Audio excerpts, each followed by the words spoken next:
Hola chicos, chicas, acá vamos a continuar. La idea que tenemos es tratar esta semana en este espacio de terminar con el tema de integrales, tanto capítulo de definición como las aplicaciones, de tal manera que la semana que viene podamos empezar ya con ecuaciones diferenciales, que es el segundo gran tema de la asignatura. ¿De acuerdo? Para ello, bueno, tratemos de evacuar todas las dudas que tengamos, porque hoy vamos a estar discutiendo un poco lo que había quedado planteado el otro día, que tenía que ver sobre todo con el cálculo del área de figuras planas. Vamos a volver a repasar eso. Pero, como vengo diciéndole hace un tiempo, si entendimos bien el concepto de integral definida, como que todo lo demás se cae por su propio peso, porque es darle vueltas siempre a una misma interpretación, ¿no? Cuando discutíamos el teorema del cambio total, no era otra cosa que la integral definida de una función velocidad en un intervalo determinado. Y eso, según el contexto, adquiría diferentes interpretaciones. Pero en general siempre llevaba a que el cálculo de integral definida suponía el cálculo de un cambio total en una magnitud de la cual desconocemos. Pero ¿qué conocemos de esa magnitud? Su velocidad. Que es el dato que van a tener siempre. ¿Tá? Cuando el problema sea una aplicación o esté contextualizado. Probablemente, si ya empezaron a entrar de aula a hacer algo de esto, estén viendo las funciones totalmente descontextualizadas, ¿no? Son funciones que dependen de una variable x que no significan nada. Ahí yo creo y entiendo que el concepto de integral se hace un poco más vidrioso o difuso, porque es difícil entender que esa función descontextualizada es la derivada de una función cuya relación con su variable independiente desconocemos, ¿no? Porque ahí nada significa nada. Y entonces, ¿qué es la integral ahí? La integral ahí es difícil de contar, ¿no? Si yo tengo que integrar una función que es 2x más 3, quiero interpretar qué significa ese resultado, y primero, si no tengo intervalo de integración, voy a poder hacer ese proceso de integración, ¿no? Pero en verdad, ¿qué voy a estar consiguiendo cuando integro a 2x más 1? Ahí, sin intervalo de integración. ¿Qué me devuelve eso? ¿Qué me va a devolver ese proceso? Una familia primitiva, es decir, me va a devolver un conjunto infinito de funciones que van a ser muy parecidas, pero van a diferenciarse una constante, ¿no? 2x más 1 dije yo, la integral, la primitiva, la integral indefinida de esa función no es x cuadrado más x. ¿Está bien? 2x cuadrado más 1. Si integro es x cuadrado más x más c. Entonces voy a tener un conjunto de primitivas, que en verdad, por fuera del contexto y si las funciones son abstractas, no dice nada. En todo caso, si yo voy a la teoría, ¿qué me dice ese conjunto de primitivas de la función que estoy integrando? ¿Qué relación guarda ese conjunto de primitivas con la función sobre la que estoy integrando? ¿Qué dice el teorema fundamental del cálculo integral? Repasemos. Dada una función continua en un intervalo cerrado a b, ¿no? Entonces, su función integral, la derivada, perdón, de función integral, ¿a quién es igual? Dada una función continua en un intervalo cerrado a b, entonces, la derivada de la función integral, ¿a qué va a ser igual? A la función que estoy integrando. Eso es todo lo que sé si la cosa es abstracta, ¿no? No tengo que perder esa referencia, porque esa referencia me ordena un poco en relación a dónde quiero ir. ¿Tá? ¿Cuál es la dificultad? Obviamente, si más o menos entendimos la historia, la dificultad no va a ser en encontrar la función integral asociada a la función 2x más 1, porque eso ya casi sale directo, ¿no? Por más que el problema sea abstracto o sea concreto, van a poder responder a esa pregunta. Si el parcial fuese eso, todos deberían, los que están acá y los que están en la virtual, sacar 10, porque realmente es muy fácil de responder esa historia. ¿A dónde empiezan las dificultades? Si el problema es abstracto y el problema es de índole algebraico, así lo llamo yo cuando no nos interesa interpretar la integral, sino aprender los truquitos de integración. Eso va a ocurrir cuando la función que quiero integrar es una función que generalmente es una composición de muchas funciones, ¿no? Entonces la ley que tiene es bastante compleja. Por ejemplo, seno, entre paréntesis, de x al cuadrado. Esa función es complicada. Es bastante complicada. Porque encontrar una función integral asociada o el conjunto de propiedades asociadas no lo puedo hacer en forma directa. Porque hacerlo en forma directa sería imaginarme una función cuya derivada es la función seno de x cuadrado y a partir de ahí proponer una función integral, ¿no? Bueno, se supone que el cálculo ha avanzado en estos cientos de años para que eso sea más eficiente, esa tarea. ¿Cuál es esa tarea? Bueno, se desarrollaron unos determinados métodos de integración, ¿no? Que son los que van a trabajar en tarde de aula. Método de sustitución, método de integración por partes o método de fracciones simples. Esos problemas, que seguramente algo de eso en el parcial vamos a evaluar, son problemas algebraicos. ¿Está bien? Son problemas que están apelando o están tratando de entender si ustedes han desarrollado determinadas destrezas relativas al cálculo algebraico de integrales. Totalmente descontextualizado, no tienen que saber o que asociar una interpretación física de eso que están haciendo, porque no tiene una interpretación física de eso que están haciendo. ¿Eso está claro? O sea, si le aparece la función e, no, saquemos la e, pero logaritmo de x al cuadrado, por ejemplo, esta función, por decir cualquiera, ¿no? Voy a compartir la pantalla. A ver, ¿qué se nos ocurre? Quizás alguno ya haya hecho algo de método, pero si nos aparece algo así,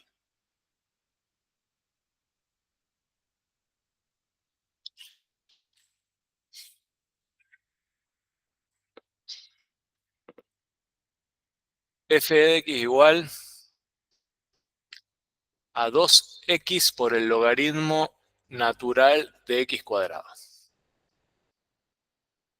Ya esta función no tiene una función integral inmediata asociada. Es muy difícil detectar rápidamente cuál sería la función integral que me permita realizar el proceso de integración sobre esta función. No sé cuál es. Así a simple vista, no sé. Pero probablemente ya algo de álgebra hayan trabajado y hayan desarrollado el método de sustitución. ¿Lo vieron algunos? Algunas. Bueno, ¿qué propone el método de sustitución? Hacer una sustitución sobre alguna parte de la función de manera de integrar en esa nueva variable que llamaremos u y luego volver el problema atrás. ¿Está bien? Entonces, ¿qué sustitución podríamos proponer acá? Claro, x al cuadrado podríamos proponer una nueva función que va a llamar g, que evalúa sobre la variable u, de tal manera que esta función g en u va a tomar lo siguiente. A x al cuadrado la voy a llamar u, ¿no? ¿Está bien? ¿De acuerdo? Entonces, esta función g en u va a ser logaritmo natural de u. ¿Está? Hasta ahí bien. Lo que pasa es que acá viene, ¿y qué pasa con este 2x? Derivo. Derivo u, ¿y qué encuentro? Que x cuadrado es igual a 2x por la diferencial de x. Ahora, si yo quiero armar la función u que quiero integrar, ¿cómo sería? Si yo quiero armar la función g que voy a integrar, porque yo voy a integrar sobre la función g, está definida en la variable u.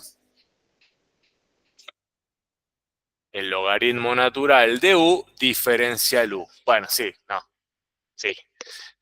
En verdad voy a integrar esta función, logaritmo natural de u, ¿no? Esa sería mi función g sobre la cual voy a integrar. Entonces, lo que voy a resolver en verdad, voy a encontrar la integral f en la variable u, ¿no? Que va a ser la integral indefinida sobre el logaritmo natural de u diferencial u. ¿De acuerdo? Integro, ¿no? Esto lo puedo hacer porque es semidirecta. ¿Cómo me quedaba esta? No me acuerdo. X por el, ¿se acuerdan? Si bien es por partes, ya aceptamos que es casi por tabla. ¿Cómo queda esto? U logaritmo natural de u, ¿cómo es? ¿La tienen por ahí?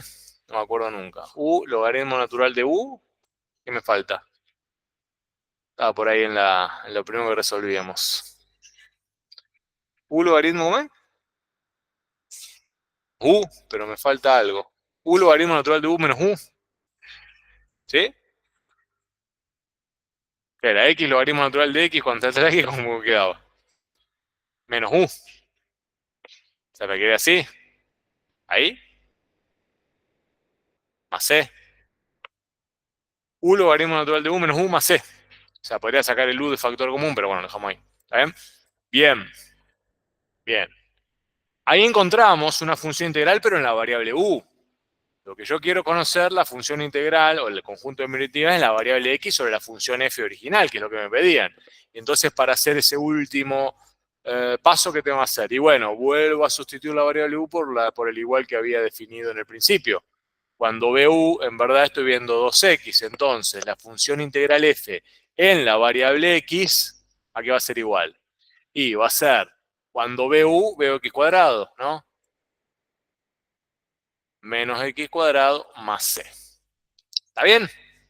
Vieron que en el álgebra las variables, las sustituciones son bastante flexibles, digo, no tienen demasiado complejo, uno no tiene demasiado complejo cuando lo hace.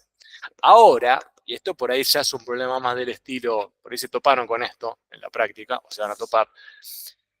Si esa función f, sobre la cual arranca esta historia, en vez de ser una función sobre variables abstractas, es una función velocidad realmente un problema físico que queremos resolver, hay que tener cuidado. ¿Por qué hay que tener cuidado? Porque la sustitución no es tan alegre. Supónganse que esta realmente fuese un problema en donde la variable es t, ¿está bien? La variable es tiempo, y me piden que encuentre o que calcule el cambio total de un proceso que ocurre entre 0, no, entre 0 no, entre 1 y el y e, ¿está bien? Me piden que calcule el proceso determinado, no importa, el cambio total en un proceso que ocurre entre 1 y t, entre 1 y e, perdón, y la función f es una función velocidad que tiene forma, no, sí, que tiene forma 2t por logaritmo natural de t al cuadrado, ¿de acuerdo? Bueno, acá tenemos que tener mucho cuidado, no sé si lo han discutido esto en tarea de aula, pero es un buen momento para discutirlo. Ya la cosa no es tan libre. Ya las variables, yo puedo plantear sustituciones, pero si sustituyo las variables, también sustituyo los extremos de integración. ¿Está bien? ¿Y a qué viene esa historia? Bueno, el problema cambió. Cambia la naturaleza de la relación y hay que tener cuidado. Yo en ese caso, si la historia viene por ahí, haría algo de este estilo. Quiero calcular el cambio total, ¿no? Vamos a llamarlo delta F al cambio total. Esto ya no me sirve tanto. Vamos a ver por qué digo no me sirve tanto. Bueno, la sustitución sí, pero ahora vamos a ver. Quiero calcular ahora entonces delta F. Pero delta F está trabajando sobre variables reales en un contexto que tiene un sentido físico. No lo tengo que perder de vista. Ese delta F lo voy a estar calculando cuando t se mueve entre 1 y e, ¿no? ¿De acuerdo? Bueno, para calcularlo sí voy a la teoría. Esto no va a cambiar. Es calcular la integral definida entre 1 y e de la función que me dieron de velocidad dato, que es 2t logaritmo natural de t al cuadrado diferencial t. ¿Cómo lo resuelvo? Primero tengo una resolución algebraica, si se quiere, descontextualizada, pero después tengo que reinterpretarla a la luz del contexto que me dieron, ¿no? ¿Y cuál es esa resolución algebraica, entre comillas, descontextualizada? Es la misma, muy parecida a la que hicimos antes, ¿no?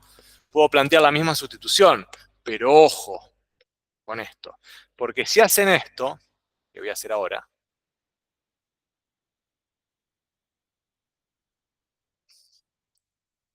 ya tienen un 0, no, un 0 no, pero un 1 en este problema del examen. Esto es lo que no deben hacer, y me van a explicar por qué. Hay una inconsistencia que desde el punto de vista matemático es dramático. ¿Cuál les parece? No parece nada raro, porque la sustitución dije que vamos a hacerla igual a la sustitución. Es decir, voy a poner a u, acá arriba, como llamaba u, x cuadrado. O sea, que ¿qué es lo raro? ¿Por qué esto ahora está mal y antes estaba bien? El problema es siempre, no olviden, su contexto, el contexto. Antes no había contexto. Cuando no hay contexto uno tiene más libertad, tiene más grado de libertad para ser inclusive más descuidado, más desprolijo. Cuando hay un contexto, la cosa cambia. ¿Dónde está la incoherencia o la incongruencia que hace que esta expresión ahora esté realmente mal? Esto está mal, pero mal, mal. ¿Cuál es el problema? ¿Qué les parece? ¿Dónde puede estar? ¿Eh? Es una integral definida, sí, pero no... Sigue siendo una integral definida, no cambió. Tú estás calculando una integral definida, ahora está bien. Yo no resolví, no... Esto sería mucho peor. Está bien, diste un buen pie. Esto sería terrible. Esto está mal, pero esto de acá, sí, si yo pongo esto igual, ¿cómo me quedaba? U por el logaritmo natural de U más U. Menos U más C. Esto sería catastrófico directamente. Y ahora me van a decir por qué. Esto se hace realmente catastrófico, es el peor respuesta que pueden dar. ¿Por qué? Están igualando ¿qué? Una integral definida ¿a qué? A un integral indefinida. Este es el peor escenario. Esto sí estaría mal catastrófico. Esto es una catástrofe. Y si lo corrijo yo, verían que en su hoja va a tener un tachón muy grande y va a tener un llamado de atención importante. Esto está muy mal. Lo otro está mal, como diría Guido Casca, está muy mal también, pero no tan mal como esto. Acá hay un problema que tiene que ver, es más conceptual acá, y el otro es más catastrófico. Pero acá hay un problema también, y está mal también. ¿Cuál es el problema? ¿Dónde puede estar el problema? En el álgebra no está el problema. En el álgebra, en el método, en la reglita, en el cálculo. No está el problema. Hay una ayudita, el problema está en su contexto. ¿Cómo? Claro, no, U está definida porque hacemos la misma sustitución, pero está por ahí la historia. U digo que es x cuadrado, sí, igual. O sea, el método de la sustitución es igual, cursa igual porque el álgebra que está en el fondo del asunto es el mismo. El álgebra es el mismo.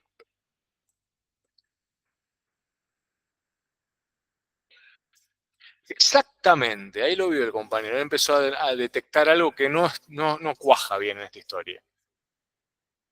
¿Quién se mueve entre 1 y 2 y entre 1 y E, perdón? ¿Quién se mueve entre 1 y T? Entre 1 y E, perdón. ¿Qué variable se mueve entre 1 y E? T, la variable T. ¿La variable U se mueve entre 1 y E? No, porque la variable U se origina como una transformación o una sustitución de la variable, bueno, puse X, pero, perdón, sería T acá, ¿no? La variable T no está en la nueva expresión de la función que estoy integrando, porque he sustituido la variable en otra nueva. Entonces la variable U no se está moviendo entre 1 y E. La variable U, o de acuerdo a la sustitución que hicimos, entre qué y qué se mueve. Y cuando t vale 1, la variable U también vale 1, ¿no? O sea que el 1 se conserva, pero el extremo superior de integración en la variable U no es el mismo. ¿Cuánto vale el extremo superior de integración en la variable U? E al cuadrado. Y parece un detalle menor o trivial, pero es dramático este error. Porque si siguiéramos este asunto, probablemente si yo obvio este paso y trabajo mecánicamente, el resultado lo voy a informar bien, porque me voy a autocorregir en el camino, porque el método es tan bueno que por más que uno meta la pata en esto, a la larga, si sigo la cuentita, voy a llegar bien.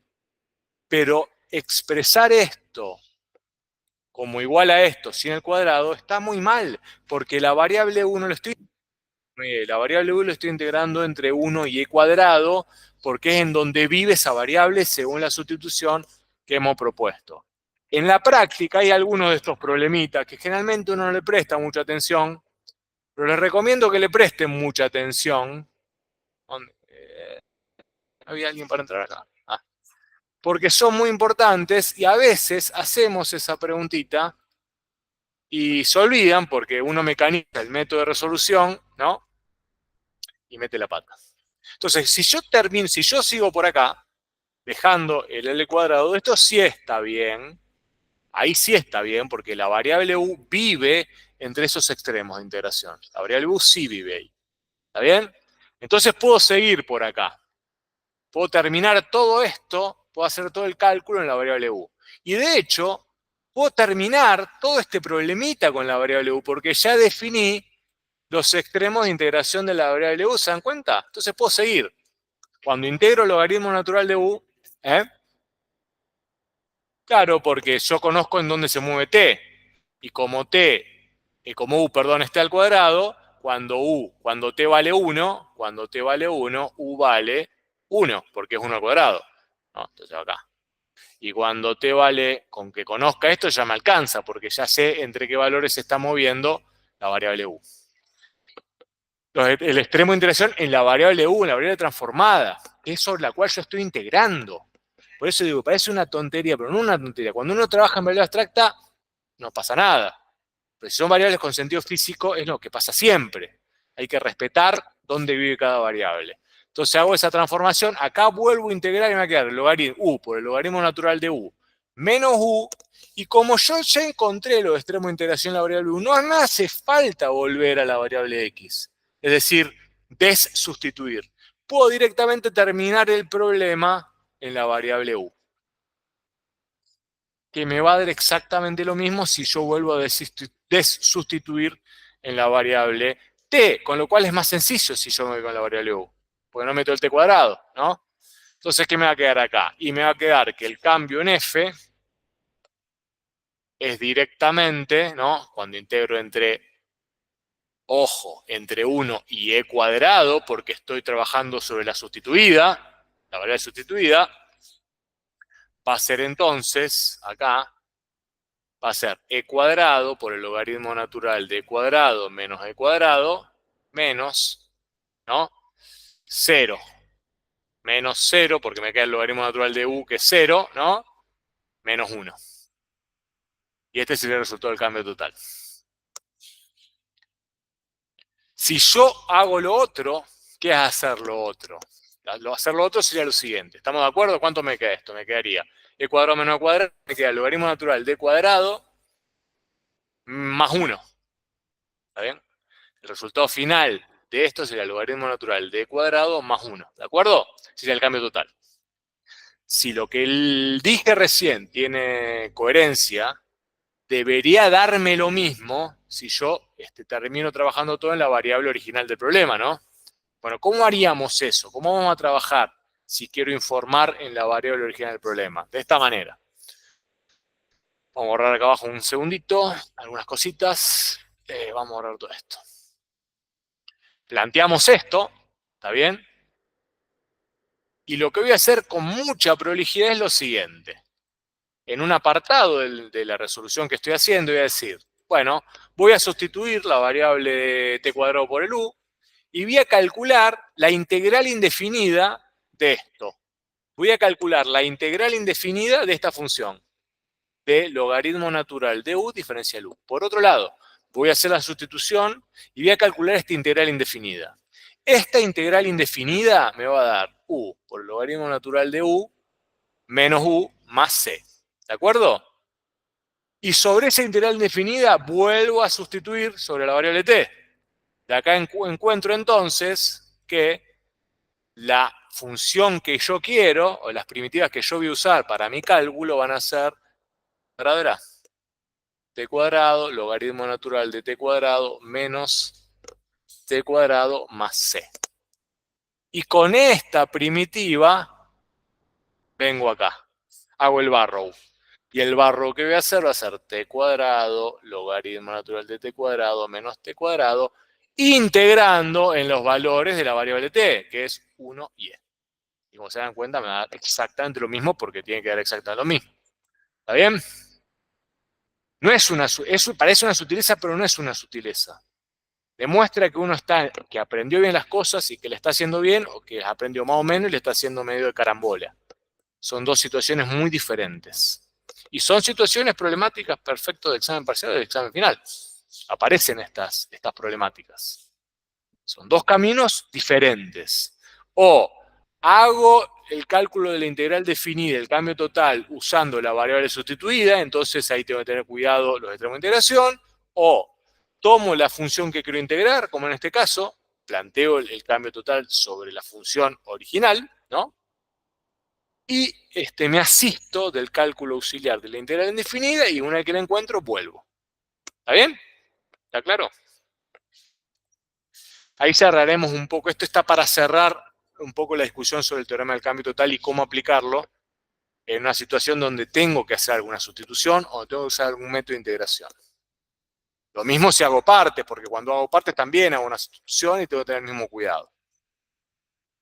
Si hago una sustitución, a veces no siempre es así, pero tengo que tener cuidado con el tema de las variables. ¿Alguna pregunta sobre este punto? ¿De acuerdo? En el libro, en la práctica, hay algunos problemitas de estas características. Traten de revisarlos, presten la atención porque ayudan a fijar el concepto.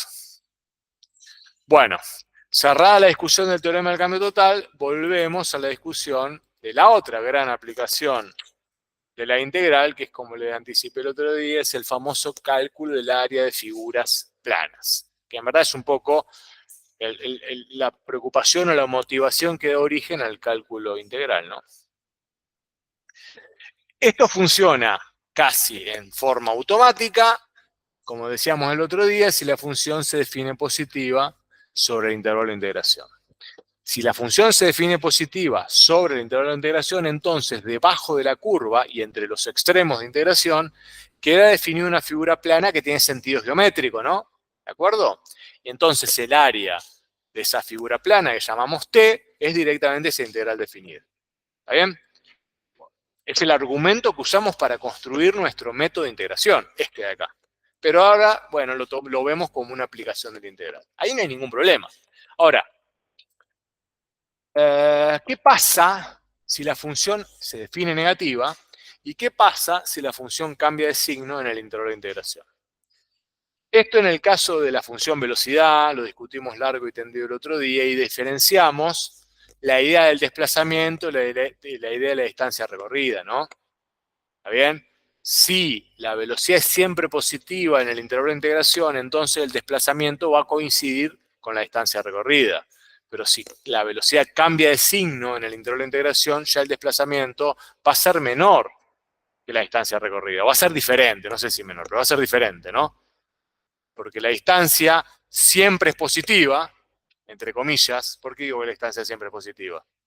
Porque si yo quiero calcular la distancia total recorrida, ¿qué tengo que integrar? Si yo doy un paso para adelante, ¿no? Vuelvo acá. Y doy un paso para atrás, el desplazamiento es cero, ¿no? Si doy un paso adelante y un paso para atrás, el desplazamiento es cero.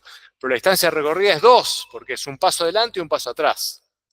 Para poder hacer operativo ese cálculo, ¿qué decíamos? Cuando quiero calcular distancia, no cambio total, cuando quiero calcular distancia, que no es lo mismo que cambio total, en ese caso el cambio total es el desplazamiento. Cuando quiero calcular distancia, calculo sobre el valor absoluto de la velocidad. Bueno, algo de eso nos sirve para hacer para darle sentido a esta historia. Pero ojo con eso. Y acá viene la discusión que hay que afinar, que quedó un poco abierta el otro día, pero que hay que cerrar. Ojo.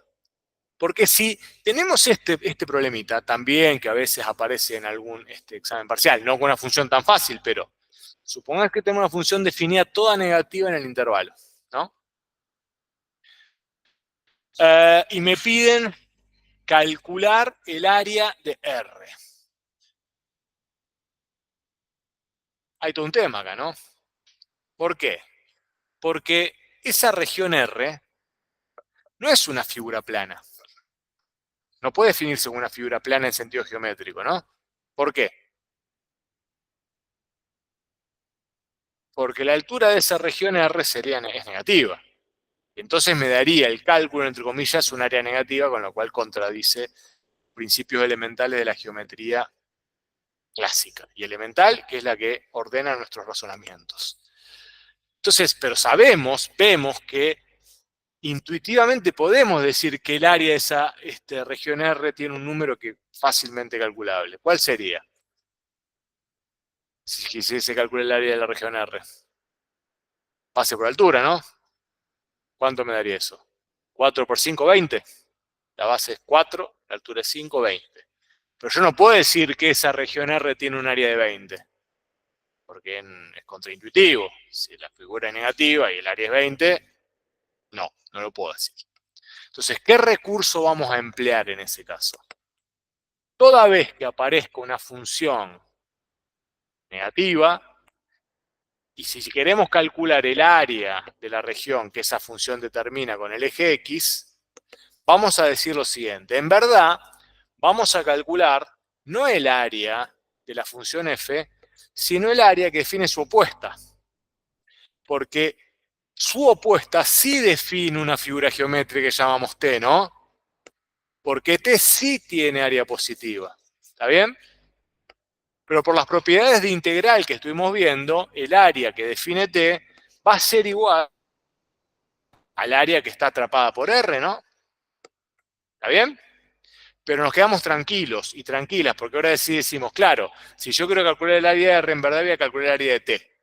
Y voy a decir que el área que define R es igual al área de T, porque T sí es un área real, de una figura geométrica que existe en nuestro universo cognoscible. ¿Está bien? ¿Está? Entonces, ¿cuál es el recurso? Multiplicar por menos 1 la función f. Calcular la integral sobre menos f en este caso. Calcular la integral sobre menos f. Y entonces el área de t, que es 20, el área de t que es 20 es el área de R. El área de t que es 20 es el área de R.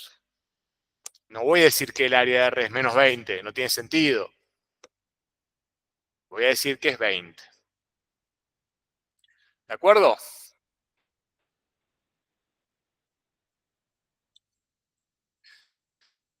Esto que vale para esta función sencilla vale para cualquier función que es integrable en un intervalo determinado, ¿no? Cualquier función negativa, digo. Entonces vamos a decir lo siguiente, para cualquier función negativa, si quiero calcular el área de la región que esa función define junto con el eje X y los extremos de integración, voy a calcularla como el opuesto de esa función. De tal manera que lo hago positivo, siempre. La integral sobre el opuesto de esa función en el intervalo de integración que quiero hacer. ¿Está bien? Bueno.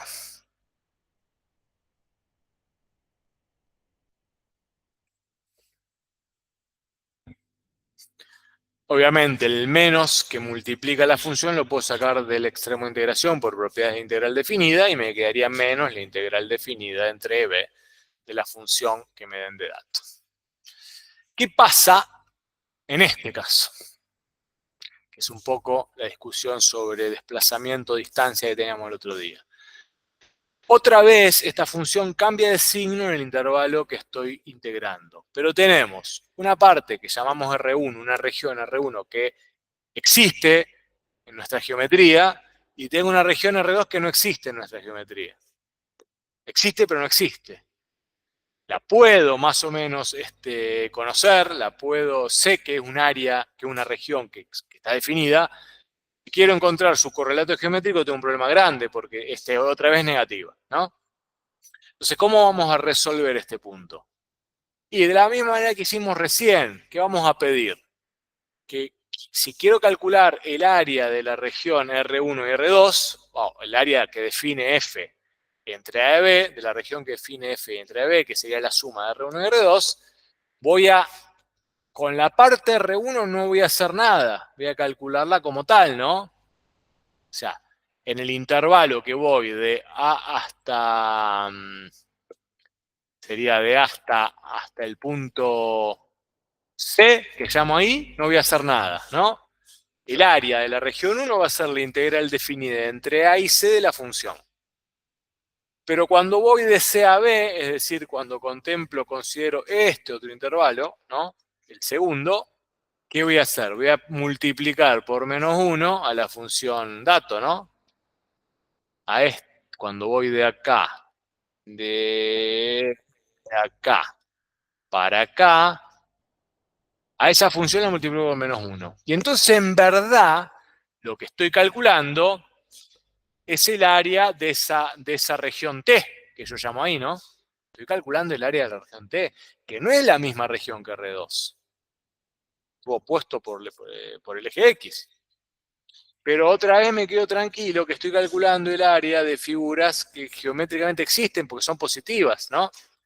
Son áreas positivas.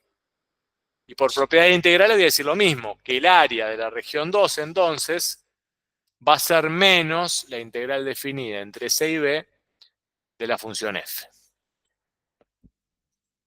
Obviamente, esto hay una manera muy sencilla de sintetizarlo en una única expresión, como hacíamos con el desplazamiento y la distancia, porque esto es como calcular desplazamiento entre comillas y distancia, ¿no?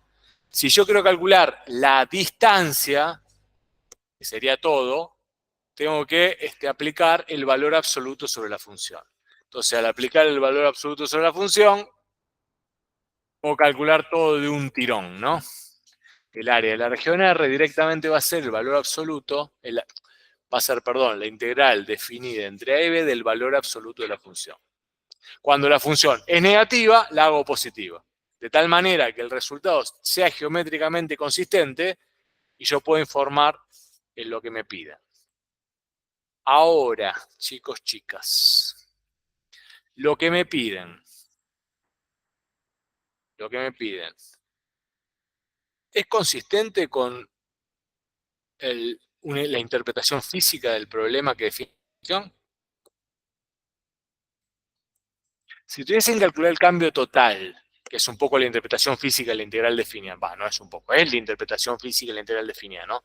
Cuando decimos cambio total, estamos utilizando la integral desde su mirada física, ¿de acuerdo? O de su aplicación física. Si yo calculo el cambio total de f entre a y b, ¿cuánto da? 0, exactamente. Supongamos que es simétrico, ¿no? R1 es simétrico R2 por el punto C. 0, porque lo que gané de un lado lo pierdo del otro en forma equivalente. Ahora, si yo quiero calcular el área de la región R1-R2, no va a ser 0. Va a ser resultado determinado. Positivo, obviamente, porque estoy calculando un área. Ahora, ese área que estoy calculando, ¿es de qué figura? ¿De qué figura geométrica? El área que estoy calculando, si tengo que interpretar geométricamente la integral, ¿de qué figura geométrica es? La voy a poner acá. Es el área de una figura geométrica que es así, o de una figura geométrica que es así, sepan mantener. ¿Me entiende? Es de esta o de esta. ¿Cuál sería la segunda? Aquella, la que tiene las dos llenas. Exactamente. Estoy calculando el área de aquella figura geométrica, porque esta figura geométrica no existe, la que yo pinto de este lado. ¿Está bien? Por eso tengo que dar toda esta vueltita de tuerca para poder utilizar la integral con esa aplicación geométrica. Y eso me lleva al punto de partida. Cuando en el examen parcial o en el final eventualmente digan lo siguiente, la función integral, la función continua en un intervalo AB siempre admite una interpretación geométrica. La integral de esa función en intervalo AB siempre admite una interpretación geométrica. ¿Verdadero o falso? Dada una función continua en intervalo AB, su integral definida es siempre el área de la figura que esa función define entre ella y el eje X. ¿Verdadero o falso? La complico un poco, pero sería un poco la pregunta que habría en el parcial. ¿Se entiende la pregunta? Dada una función continua en intervalo AB, su integral definida es siempre el área que esa función define junto con el eje X. El área debajo de la curva sería. No, no es siempre debajo de la curva. No es. Y acá está el ejemplo. Acá tengo una función que es continua en intervalo cerrado AB, ¿no? Que es la función f. La integral definida de esa función es 0. La integral definida es 0. Ahora, si ustedes por algún motivo en particular quieren calcular el área de la región que esa figura define, que sería la unión de R1 y R2, ya no es la integral definida. Es otra cosa. Es una aplicación de la integral, ¿está bien? Para el cálculo del área de figuras planas, dado por un contorno curvo, pero no es la integral definida, porque en este caso, al ser negativa, perdió esa relación geométrica física de cambio total. Y cuando pierde la relación de entre geometría y definición, pierde la relación. Valga la redundancia. ¿Se entiende? Entonces arreglemos esa propiedad geométrica de la integral, porque hay una forma de arreglarla. Y es muy sencilla. Y va a servir también para cuando discutamos integrales de muchas variables, integrales de línea. Dada una función continua positiva sobre el intervalo AB, entonces la integral definida de esa función es el área de la figura que define la función con el eje X y el extremo de integración. Ahí sí, cuando la función es positiva, sí, hay una coincidencia entre la interpretación geométrica, la interpretación física y la definición de integral definida. Todas están alineadas y coinciden. ¿De acuerdo? ¿Bien? Estas son las preguntitas típicas de parcial que hacemos para ver si el concepto se ha comprendido bien. Sí, sí. Claro, definir la distancia, sí, que no es el cambio total, es otra cosa. Porque estás integrando, de hecho te das cuenta cuando lo aplicás, porque vos integrás el valor absoluto de la función. Acá también estamos integrando el valor absoluto de la función. Entonces ya te das cuenta que por la propia transformación que haces, no coinciden con la integral definida sobre la función f, porque estás integrando el valor absoluto. ¿Cuándo va a coincidir eso? Cuando la función sea toda positiva, entonces es lo mismo integrar el valor absoluto que función. Por eso ahí no hay ruido y hay coincidencia. Y se alinea cambio total, integral definida y área debajo de la curva. Solamente se alinea cuando la función es positiva. Y ahí vale todo lo mismo. Y todo significa lo mismo. Bien, bien. Aclarado el punto, que es importante. Avancemos. Aguarden. El tema de los paros, quiero ver.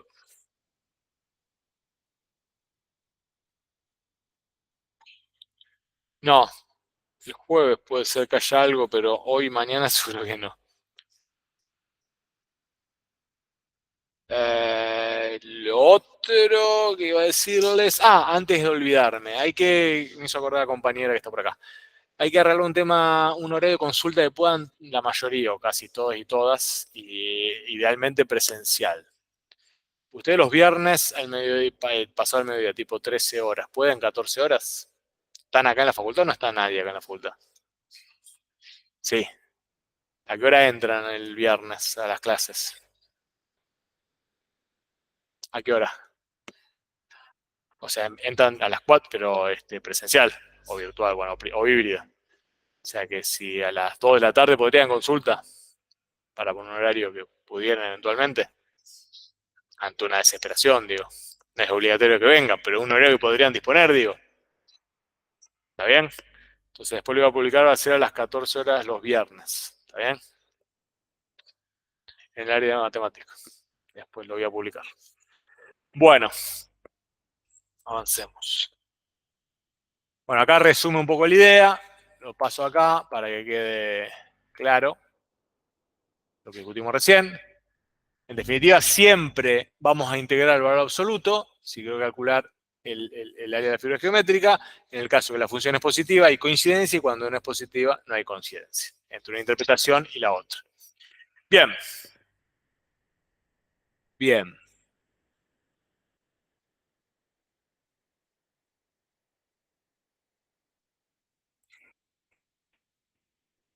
Estos son problemitas que estaban dando vuelta.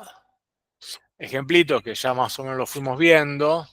A ver si hay alguno que valga más la pena que otro, como para repasar, pero me parece que está todo en orden. O sea, si queremos calcular el área de la región R determinada por la función el eje X y en las rectas verticales 1 y 3, X igual a 1 igual a 3, ¿cómo lo calcularían? Rápidamente. ¿Cómo? Claro, bueno, sí. Base por altura ojo, que tenés un cuadrado y un triángulo. Base por altura de 2, estarías calculando solamente o el triangulito o estarías calculando algo raro, ¿no? Tenés que al triangulito sumarle el cuadrado, que no un cuadrado, el rectángulo de la base, ¿no? Está bien. si fuéramos un poco más sofisticados y a partir de la herramienta que estamos descubriendo, si quieren calcular el área de esta región R que queda definida acá, de esta región R, nos queda definida esta figura plana, ¿no? Geométricamente hablando. Entonces, si calculo el área de R, va a ser igual a la integral entre 1 y 3 de 2x más 1, diferencial x, ¿no? Entonces nos va a quedar algo así como 12x cuadrado más x evaluado entre 1 y 3, ¿no? Entonces nos va a quedar 9 al cuadrado 10, 3 al cuadrado más 3, ¿no? 3 al cuadrado más 3 menos 1 más 1, ¿no? 3 al cuadrado más 3, 12. 9 más 3, 12, menos 2. Teóricamente da 10. Si hago el cálculo usando las propiedades de la geometría del cuadrado y del rectángulo, del triángulo me va a quedar. El rectángulo tiene un área de 2, perdón, por 3 son 6, ¿no? Y el triángulo de arriba, que es base por altura, sobre 2, me queda base es 2, la altura es 4, 8, dividido 2, 4. 4 y 6, 10, ¿está bien? Obviamente tiene que dar lo mismo. Pero bueno, lo que supone que tienen que usar es aquel resultado teórico que indica que el área de la región R definida positiva es directamente la integral entre 1 y 3. Bueno, ¿y cómo va a pasar? ¿Qué va a pasar cuando aparezca algo así? No, a 10, ¿no? Sí. Bueno, acá es lo mismo, estamos integrando esta función, hacemos la misma historia. ¿Qué pasa con esta? Si quiero calcular el área, me piden primero que grafique la región R2. Porque en verdad la pregunta es así, en verdad no me va a pedir que calcule un área acá. ¿Por qué no me va a pedir que calcule un área acá? Bueno, sí, me van a pedir, pero no es elegante. Pero sí, me lo van a pedir porque es la discusión que yo siempre tengo interna dentro del área, que no me gusta estas preguntas, pero bueno, hay que tomarlas. En verdad tengo una región queda perfectamente delimitada, que es la región esta que está acá, ¿no? La pinto acá. A ver, ¿está bien? Esa es la región R2. Y yo quiero calcular el área R2, en verdad no voy a calcular el área R2. ¿Qué voy a calcular yo? El área de algo que se parece a R2, pero que está por acá arriba. Claro, yo voy a calcular esto, ¿no? El área de esto que voy a llamar T. El área de T, ¿no? ¿Qué es? La integral de quién? Entre 2 y 3, ¿de quién? De menos f de x, ¿no? Entonces pongo un menos acá, afuera, y acá voy a poner menos x cuadrado más 2x, ¿no? Diferencial x. Esa es la integral, ese es el área de t. Pero por las propiedades que estuvimos discutiendo recién y a partir de los resultados teóricos sabemos que el área de t coincide con el área de R2. ¿Bien? Pero en este caso, esto sí, área de t va a ser igual al área de R2. Pero en este caso no va a ser a la integral definida entre 2 y 3 de f de x diferencial x, ¿no? No es la integral definida. ¿Estamos de acuerdo, no? Porque la integral definida es negativa. Pero el área de R2, que coincide con el área de t, es positiva porque son figuras geométricas. Para que existan en nuestro mundo, tienen que ser positivos esos valores de área. No existen áreas negativas. Bueno, el procedimiento es igual, resuelvo, pero multiplico por menos 1 para hacer. En verdad lo que estoy aplicando es el resultado, estoy calculando con el valor absoluto de la función. Entonces ya está. Es menos, como está ahí entre los tachones. Bueno, no lo calculo, pero lo calculan ustedes. Está. Lo mismo acá. ¿Cuánto va a dar la integral definida entre 0 y 2pi del seno de x? La integral definida entre 0 y 2pi del seno de x, ¿cuánto vale? 0, ¿no? Y el área de la región que queda delimitada, que llamamos R, que es todo esto, ¿cuánto va? No va a ser 0. Pero ¿cómo le voy a calcular? Le voy a calcular como la integral entre 0 y 2pi del valor absoluto de seno de x. ¿Y cómo voy a hacer eso? Es lo que hablábamos la otra vez.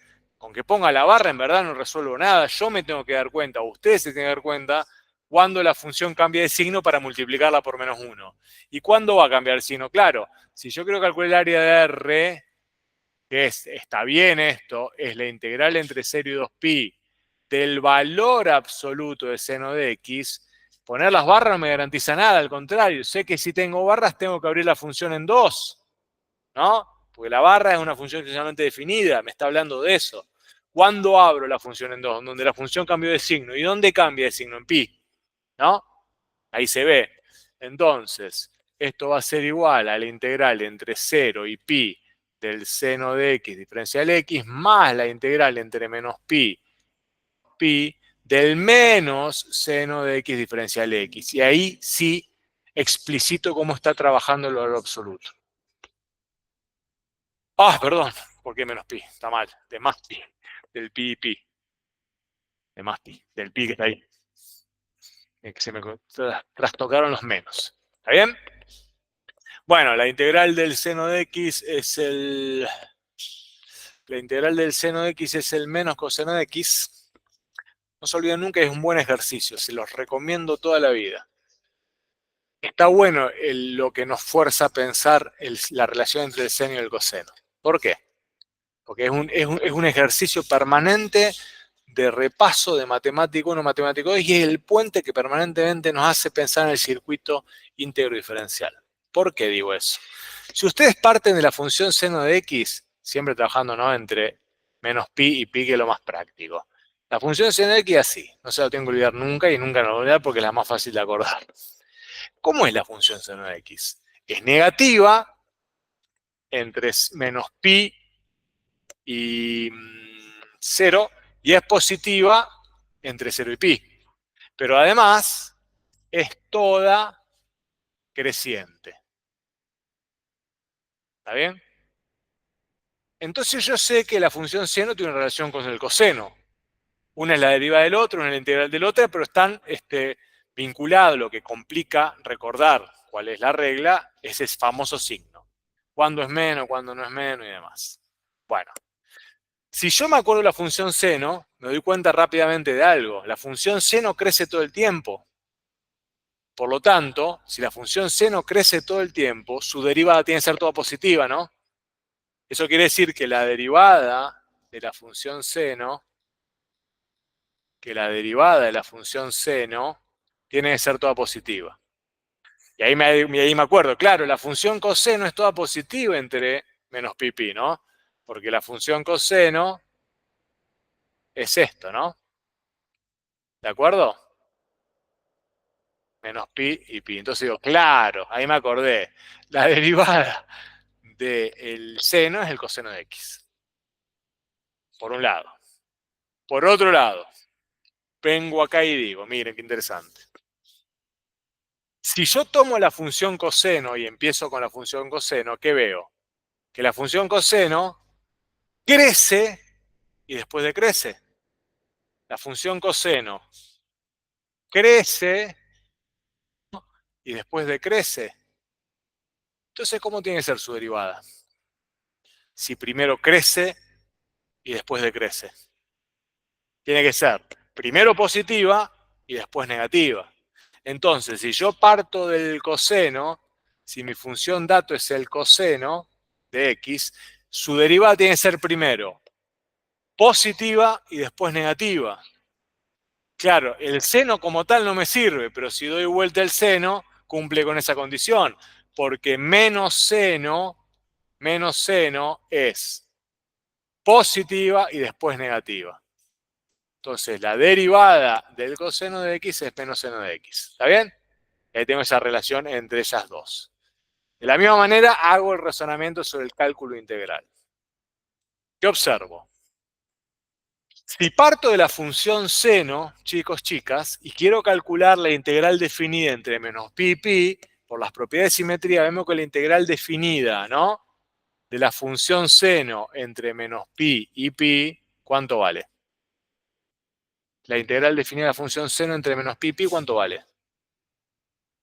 Para esto sirve la integral, para esto sirven las aplicaciones, para ponerlo a jugar acá, aparte de ejercicio intelectual o este razonamiento que hacen es lo más jugoso que pueden llevarse de esta parte de la asignatura. Sobre todo para los que estudian química más adelante, porque vamos a estar todo el tiempo con, no sé, ¿alguien estudia química acá? Nadie, ¿no? Hay poca gente acá. Pero para que estudia química, o el que eventualmente se dedica a las matemáticas aplicadas a los fenómenos biológicos y químicos, funciones trigonométricas es todo el tiempo. Todo el tiempo. Pero bueno, más allá de eso, pensemos esto. ¿Cómo me da la integral definida entre menos x, entre menos pi y pi del seno de x? Veamos el gráfico. ¿Cuánto da? Compañero de 0, exactamente. 0 me va a dar, ¿no? La integral definida entre menos pi y pi me da 0.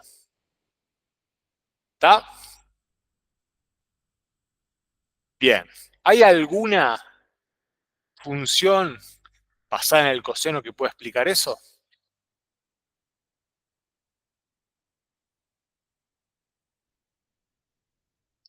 ¿Qué les parece? Y claro, ¿hay alguna función coseno que me devuelve ese resultado? Porque tengo que encontrar que la integral o la primitiva de la función 0 está basada en el coseno. ¿Eh? Claro. ¿Cómo lo encuentro con el coseno?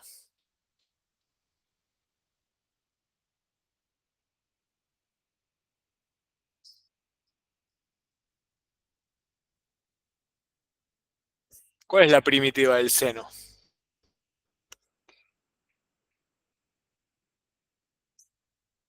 Y por acá estoy integrando entre menos pi y pi.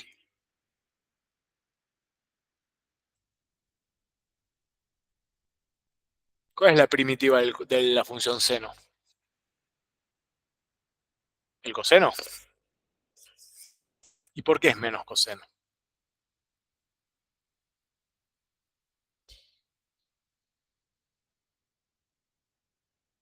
¿Satisface esa propiedad del menos coseno? O sea, supuestamente si la primitiva de esto, ¿no? De esta función, ¿no? Es menos coseno, esto me quedaría menos coseno de x evaluado entre menos pi y pi. ¿Y cuánto me tiene que dar esto? 0. ¿El menos coseno de x evaluado entre menos pi y pi me da 0? ¿Cómo que no? Sí, tiene que darme 0. ¿Por qué? Porque va aquí. Y no, claro, el resultado fundamental es este, que lo vemos en la función seno. Por eso la función seno es la función fundamental que uno debe recordar. Si uno se acuerda de la función seno, ya está, porque las propiedades fundamentales, porque puede encontrar todo por relaciones como estamos haciendo ahora. Si yo integro entre menos pi y la función seno, eso me tiene que dar 0, ¿no? Está claro el gráfico, es simétrico con respecto al origen. Bien. ¿Las chances cuáles son? ¿O es el coseno o el menos coseno? La primitiva. ¿Está bien? La primitiva, o el seno o el menos coseno. Bueno, si el menos coseno, planteo el menos coseno. ¿Qué me va a quedar acá?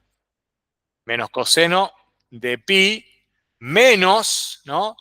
Menos, que se hace un más, coseno de menos pi, ¿no? ¿Cuánto vale el coseno de pi? El coseno de pi vale menos 1, por menos 1 es 1, ¿no? ¿Cuánto vale el coseno de menos pi? Vale menos 1, para que no se acuerda. Entonces este resultado es 0 y está bien. Bien, ese es un análisis. Otro análisis que es más interesante, que tiene que ver con el famoso primer teorema fundamental del cálculo integral. ¿Qué dice el primer teorema fundamental del cálculo integral? Si f es continuo integral, en este caso seno de x, su derivada, la derivada de la función integral, ¿quién tiene que ser? El seno, ¿no? Voy a borrar acá. Todo esto que estamos pensando ahora, les recomiendo fuertemente que lo vuelvan a pensar cada vez que le aparece la duda entre la relación del seno y el coseno. Si lo piensan cada vez, van a aprender perfectamente todo el tema. Todo el tema del cálculo integral está en la relación entre seno y coseno. Por más que parezca que no, está todo ahí. Decía, vuelvo acá, vuelvo a la función que partíamos. Me agarró la duda otra vez, no sé cómo se relacionan seno y coseno. Entonces vengo acá, entre menos pi y pi. ¿Qué dije? La función de seno es integrable entre menos pi y pi, ¿no? Entonces, eso está claro que la derivada de la función integral que estoy buscando tiene que ser seno de x, ¿no? Bien. ¿Y qué función ustedes conocen cuya derivada es seno de x?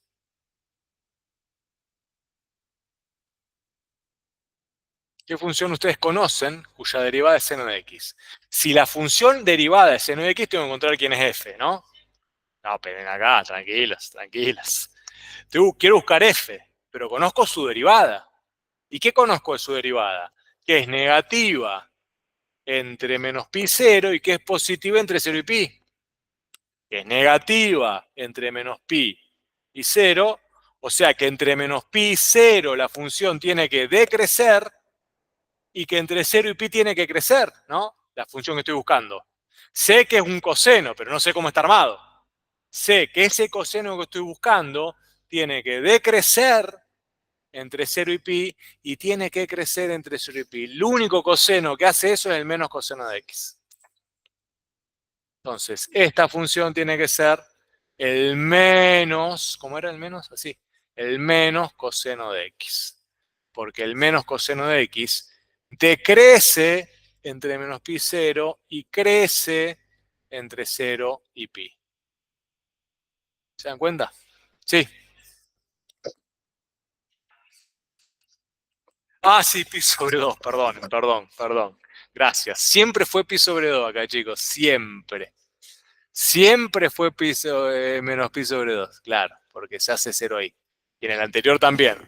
Cuando lo vuelvan al video, por favor, corríjanlo si no después quedó escrachado ante la Academia Mundial de las Ciencias Aplicadas. Siempre fue entre menos pi sobre 2 y pi sobre 2. No cambian los resultados porque son simétricos, ¿no?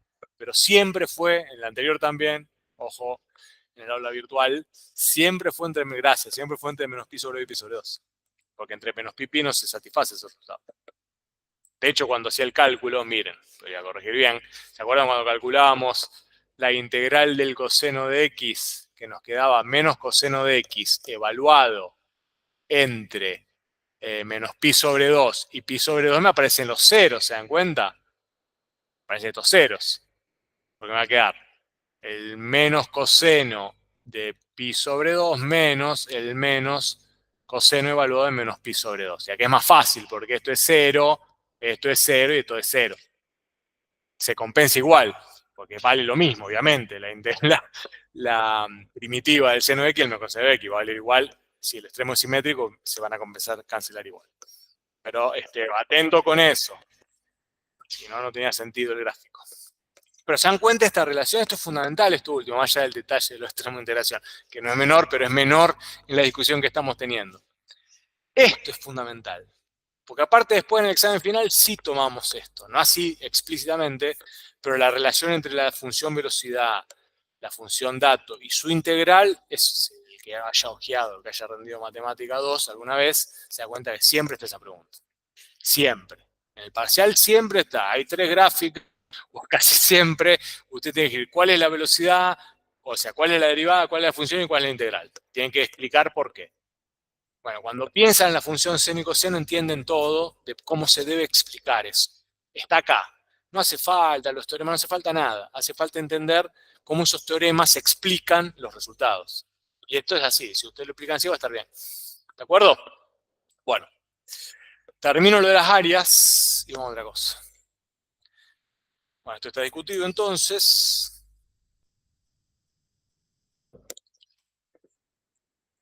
Y nos queda algo que es lo siguiente.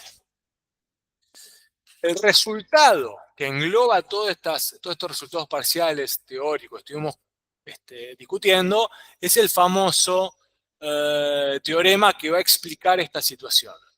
¿Cómo vamos a calcular el área de la región determinada por la gráfica de dos funciones, ¿no? Que es este caso que se ve acá general? Fíjense que, dada la función g y la función f, si g es más grande que f en todo el intervalo de integración, queda atrapada entre las dos gráficas, entre las dos regiones, una región interna, que es la que está pintadita acá, ¿no? Que es la que está ahí pintadita en rosa, ¿no? Porque g, si yo considero g sola, define la región amarilla que está pintada acá, no, que está acá, toda esa. Si veo f, define la región verde, ¿no? Si hago la intersección entre las dos, ¿qué nos va a quedar? La región rojita está ahí. ¿Está bien? ¿Verdad? Sí, es una intersección, porque le saco a la amarilla, le saco lo verde que define F, ¿no? Es una intersección. ¿Está? Siempre, obviamente, este teorema que vamos a discutir ahora aplica cuando una función es más grande que la otra en el intervalo de integración. Si no, hay que empezar a trabajar. Digo, hay que empezar a segmentar, de tal manera que el teorema se pueda aplicar. ¿Qué quiero decir? Ahora vamos a discutir un caso particular de cómo aplicar el teorema cuando las condiciones no están dadas. Bueno, si la región R se define de esa manera, entonces el teorema dice algo muy intuitivo. En verdad, es un poco el corolario de lo que venimos discutiendo antes. ¿Qué dice el teorema? El área de la región R es la integral definida entre I y B de la diferencia de las funciones. Es muy obvio e intuitivo. ¿Por qué quiero decir eso? Porque si yo lo hago uno a uno, supongan que lo queremos hacer uno a uno, ¿no? Yo puedo querer calcular el área de, vamos acá, empiezo de acá a cero. Tengo la función G que define la región amarilla. Voy a poner acá el área de la región amarilla. ¿A qué va a ser igual, chicos, chicas? A la integral entre A y B, ¿de quién? De G de X diferencial X, ¿no? Y ahí calculo el área de toda la región amarilla. Después puedo querer calcular el área de la región verde, ¿no? Y el área de la región verde, ¿a quién va a ser igual? ¿A quién va a ser igual? A la integral entre A y B de la función f. F de x diferencial x, ¿no? Y si quiero encontrar el área que se origina restando las dos áreas, ¿qué tengo que hacer? Y resto el área de la región amarilla menos el área de la región verde. Entonces el área de R, en definitiva, va a ser la integral entre A y B de g de x menos la diferencial x, menos la integral de A y B de f de x diferencial x. Y por la propiedad de linealidad de las integrales, eso lo puedo meter en una misma integrando, en una misma integral. Entonces el área de la región R en verdad es la integral entre A y B de g de x menos f diferencial x, que es lo que dice el teorema. O sea, recontraintuitivo el teorema. Es inolvidable de alguna manera. Y lo que está diciendo el teorema en verdad es algo que estamos haciendo desde un principio, porque imagínense que no teníamos esto, que teníamos algo más aparentemente trivial, que es lo siguiente. Van a ver que el teorema también funciona. Que el teorema en verdad generaliza todos los resultados posibles. Supongamos que teníamos esto es F, ¿no? Esto es A y esto es B. Quiero calcular el área de esta región R. Claro, el área de esa región R, por lo que venimos discutiendo, es algo así como la integral entre A y B de f de x diferencial x, ¿no? Está bien. Pero en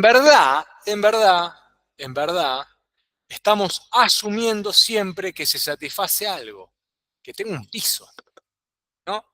Como que siempre voy a tener un piso dado por el eje X. Y en verdad, que siempre tengo un piso dado por el eje X es una presunción que debemos, si quiero ser puntilloso y meticuloso, y matemáticamente hablando, definir. Ese piso es una función. ¿Cuál es esa función piso? ¿Cuál es esa función piso? Si yo a esta en verdad la llamo G y a esta la llamo F, tengo el teorema que engloba todos los resultados posibles y que en verdad, matemáticamente hablando, es lo más consistente. Y si quiero ser meticuloso, tengo una función piso, siempre tengo una función piso que está implícitamente definida, pero la puedo definir. ¿Cuál es la función piso? ¿Cuál es? F igual a quién? F de x igual a cuánto? A cero. Exactamente. La función piso es f de x igual a cero. Por lo tanto, en verdad, si uno quiere usar el teorema, que siempre lo estamos usando, por más que no lo explicitemos, el área de la región R, si quiero ser meticuloso, riguroso y matemáticamente hablando, es la integral entre A y B de la función g de x menos la función f de x, donde f de x es el piso igual a cero. ¿De acuerdo? No lo pierdan de vista porque algunos problemitas pueden hacernos pisar el palito. Siempre estamos aplicando el teorema. Siempre. De la misma manera, ¿qué pasa cuando no puedo aplicar el teorema? ¿Cuándo no voy a poder aplicar el teorema? Ya nos ha pasado muchas veces que no podíamos, entre comillas, aplicar el teorema. ¿Qué quiero decir que no puedo aplicar el teorema? El caso más dramático sería algo así.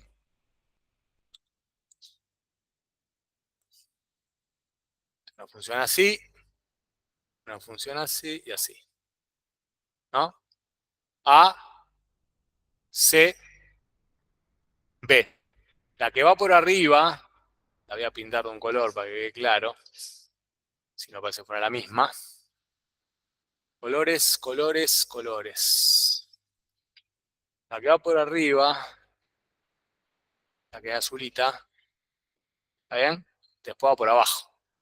Entonces, este es G y la roja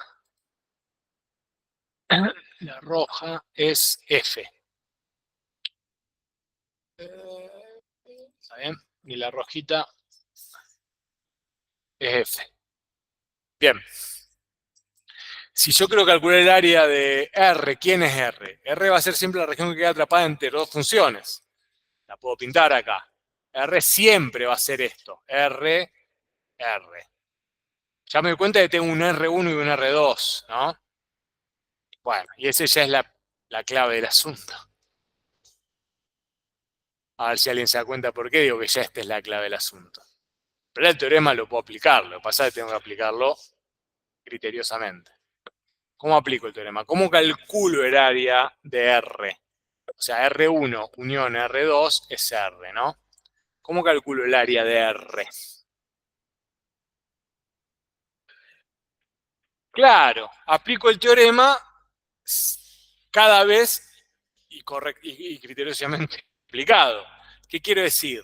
Que entre A y C el teorema va en un sentido y entre C y B el teorema funciona igual, pero cambian el orden de las funciones que estoy ordenando de alguna manera, ¿no? Porque entre A y C, cuando X está ¿qué dije acá? Entre A y C, ¿qué tengo? G de X es mayor a F de X. Entonces, entre A y C, uso el teorema como debe ser, con G por arriba de F. Entonces, cuando calculo el área de la región 1, o sea, del área de la región 1 más el área de la región 2, ¿no? Cuando calculo el área de la región 1 va a ser la integral entre A y C de G de X menos F de X diferencial X, ¿no? Pero cuando la variable se mueve entre C y B, ahora F es la que es más grande que G. Entonces doy vuelta a la relación de funciones para respetar lo que pide el teorema. El teorema de hipótesis pide que una función sea siempre más grande que otra en el intervalo que estoy analizando. Entonces doy vuelta y listo, y aplico el teorema, ya está. Entonces cuando calculo la región 2 es la integral entre C y B de F menos G de X diferencial X. Hago la cuentita. ¿Está bien?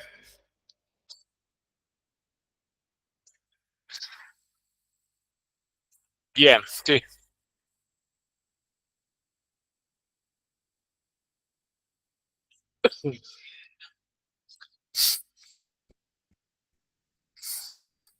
Lo que pasa es que acá el valor absoluto, no sé si lo puedes aplicar, porque ¿cómo sería el valor absoluto? En este caso. Porque en este caso es todo positivo. Las dos regiones que te quedan pintaditas son positivas. Entonces, ¿cómo iría el valor absoluto acá? ¿De igual?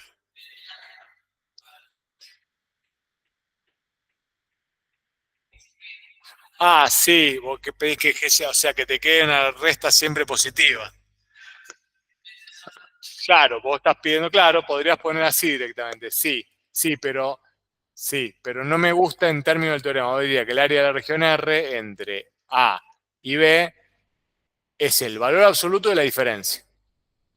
No está mal, no está mal, no está mal, pero cuando vos desarrolles ese resultado, te va a quedar el teorema explicitado, que es el que estamos discutiendo, porque te va a quedar una arriba de la otra.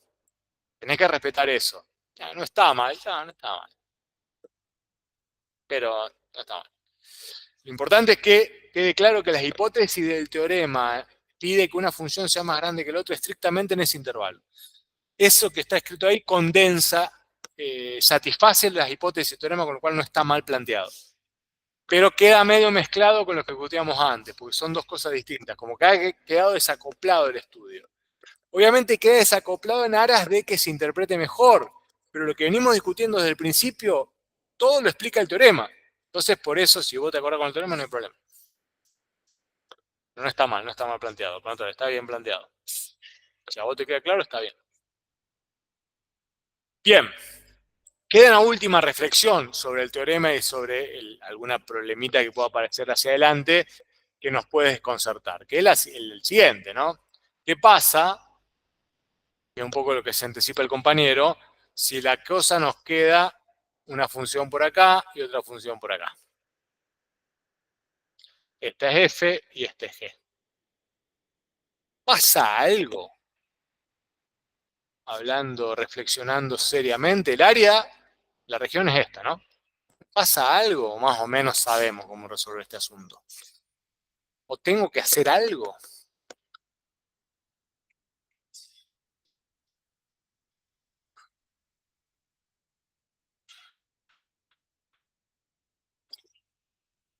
Por ahí viene la historia. En verdad no tengo que hacer nada. Porque ¿quién es mayor que quién acá? ¿Quién es mayor que quién acá? ¿Eh? F es mayor que G acá, ¿no? De hecho, F es mayor que G. Porque es menos, acá se dice una trampita. Porque en verdad es menos menor, pero es mayor. Es menos menor, es mayor. Eso quiere decir que satisface la hipótesis del teorema. Por lo tanto, el área de esa región R, que está acá, el área de esa región R sería la integral entre A y B, en este caso de F menos G, diferencial X, ¿no? ¿Está bien? ¿Seguro que está bien?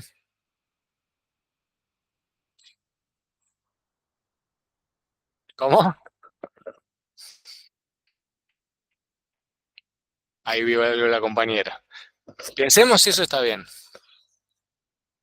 Pensemos si eso está bien. Si yo tomara el primer resultado, ¿se acuerdan del primer resultado original? Y quisiera calcular el área de la región que define en FG, lo puedo hacer por separado, ¿no? Primero calculo la de G, primero calculo la de G, y la de G, que es acá arriba, ¿no? Esto así sería acá, todo este gigante. ¿Quién es más grande que quién entonces? ¿Se dan cuenta? El área de G, en verdad, de lo que define G, que es todo esto de acá, sería la integral entre A y B de menos G de X diferencial X. ¿Está bien? Y cuando calculo lo de F, que sería igual. Lo que me devuelve F, que sería esto de acá, ¿no? Sería la integral entre A y B de menos F de X diferencial X. ¿Está bien? Ahora, y acá viene la clave del asunto, lo que parece contraintuitivo, pero es perfectamente lógico y está demostrado muy fácil en el libro. Y les recomiendo que lo lean como la demostración del teorema en términos generales. Porque la demostración justamente arranca, o uno de los casos que demuestra es cuando es toda negativa. Si yo quiero calcular el área, es la diferencia entre las dos, ¿no? Sigue siendo la diferencia entre las dos. Es lo que me devuelve menos G, menos lo que me devuelve menos F, ¿no? Es lo que me devuelve menos G, menos lo que me devuelve menos F. ¿Está bien? Entonces, el área de R es lo que me devuelve menos G, menos, ¿quién? Menos, le voy a poner acá adentro, ¿no? Lo que me devuelve menos G, menos lo que me devuelve menos F. Miren qué magia, chicos, chicas. Y lo que me devuelve menos G, menos lo que me devuelve menos F, es F menos G. Lo que sospechábamos desde un principio. ¿Lo ven? Está bien lo que hicimos, ¿no? Lo que me devuelve menos G, menos lo que me devuelve menos F. ¿Está bien? Podemos hacer más claro si quieren. ¿Alguna cosa que no cierre? Lo cual pone de manifiesto lo que discutíamos al principio. F es más grande que G, por más que no parezca. Porque en verdad lo que ocurre es que desplazo el par completo hacia arriba. Es como que desplazar es un poco parte de la demostración. Es como que a las dos funciones, para que quede más claro en términos de la demostración, porque acá parece contraintuitivo, ¿no? Lo que pide la demostración es muy sencillo. ¿Puedo poner una página en blanco acá? ¿Está claro lo que devuelve menos F, menos G, menos lo que devuelve menos F? ¿Estamos de acuerdo? Lo que devuelve menos G es más grande que lo que devuelve menos F, ¿no? Y la diferencia entre las dos es equivalente a esa región. Bueno, lo que se plantea en la demostración del teorema cuando nos queda así negativo en los dos casos es lo siguiente. Es más sencillo y más elegante. Y queda más claro. Ya lo hicimos varias veces en muchos teoremas. Tenemos la función G, supónganse, y la función F. ¿Está bien? ¿Está? Entonces lo que se hace es lo siguiente. Se construye una función auxiliar H de tal manera que a G le suma una cantidad K, que la hace toda positiva. ¿Está bien? Se construye una función auxiliar omega de tal manera que a F le suma la misma cantidad K. Y también se hace toda, bueno, sería toda, le sumo, también le sumo acá, si lo pasan me da vuelta, le sumo la F, perdón, a la F y después a la G, pues no quiero cambiarla, ¿está bien? Entonces esta es F y esa es G, ¿se dan cuenta? Pues no quiero cambiar la forma, pues si no se hace un lío bárbaro.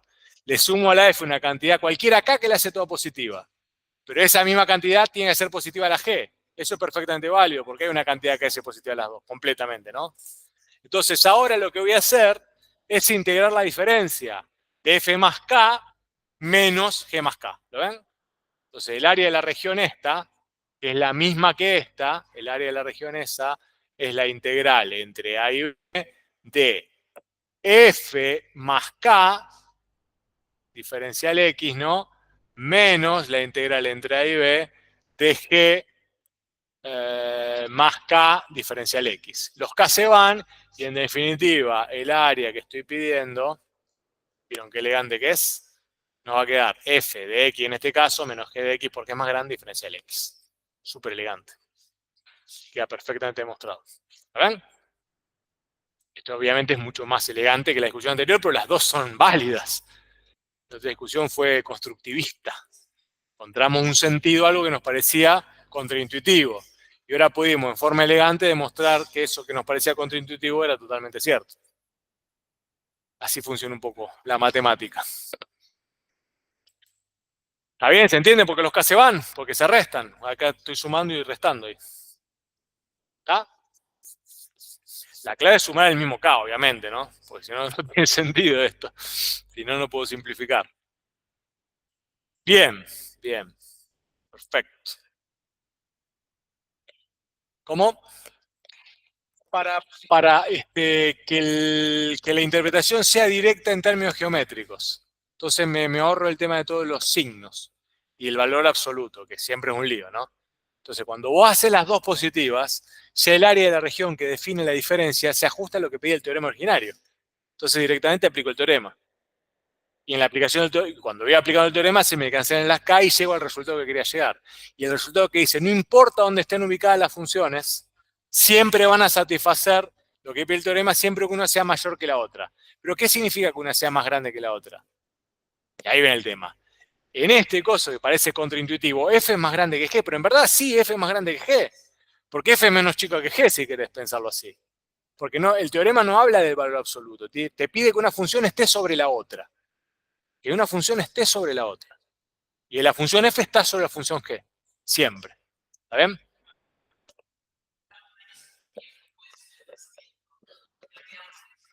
Si vos querés desplazarla, ¿por qué quisieras desplazarla?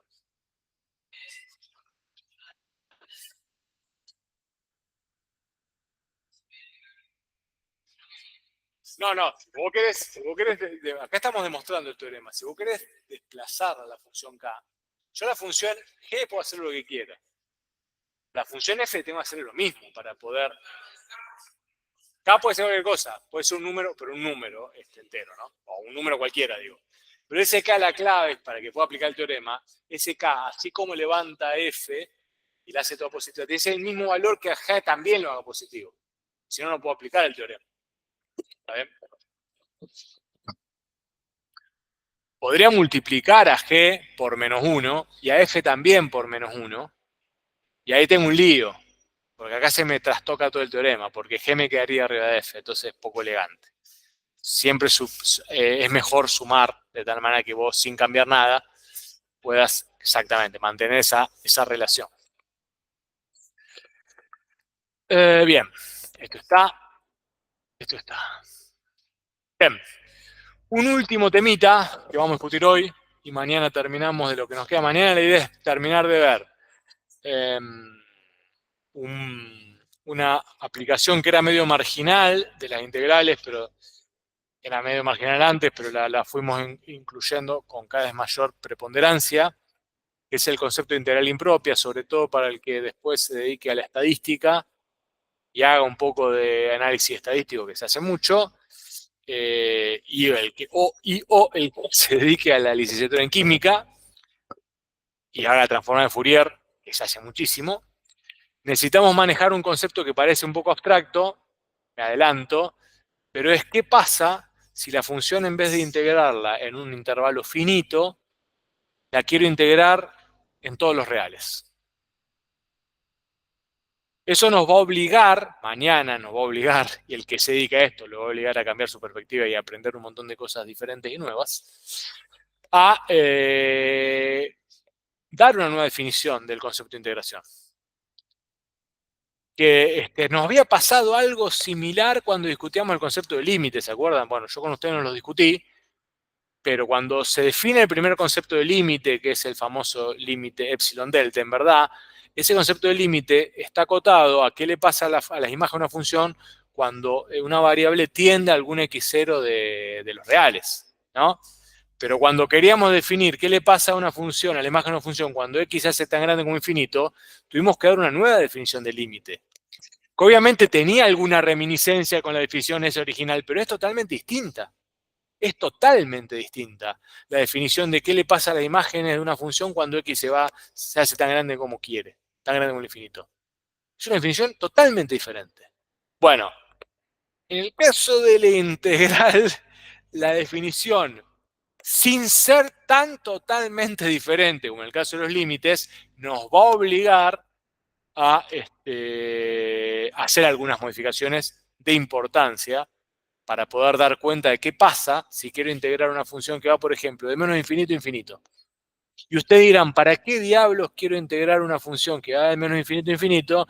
Y yo les digo que esa integral de una función que va de menos infinito a infinito, así como el cálculo, lo que encontró Newton con la velocidad, definió la ciencia moderna, esa integral de menos infinito a infinito define, le diría que casi los últimos 100 años de ciencia contemporánea occidental y oriental. Porque esa integral de menos infinito a infinito, una función muy particular, que es la famosa campana de Gauss, define toda nuestra era moderna, que se basa en la estadística y que se basa en la probabilidad. Para poder construir la noción de probabilidad y estadística necesito integrar entre menos infinito y más infinito de una función muy particular que no sé si la conocen, que es la campana de Gauss, que van a ver después en estadística, hasta el hartazgo. Pero esa es la famosa distribución normal, y esa organiza un poco cómo se distribuyen todos los sucesos y todos los números en nuestra civilización. Todos tendemos a esa distribución. Es impresionante. La famosa ley de los grandes números. Dentro de esa historia viene este concepto, que es el de valor promedio. Obviamente acá somos 1, 2, 3, 4, 5, 6, 7, 8, 9, 10, 11, 12, 13, 14, 15, 16. ¿Cuál es el valor promedio de nosotros, chicos, chicas? ¿Qué les parece? Somos 16. ¿Cuál será nuestro valor promedio?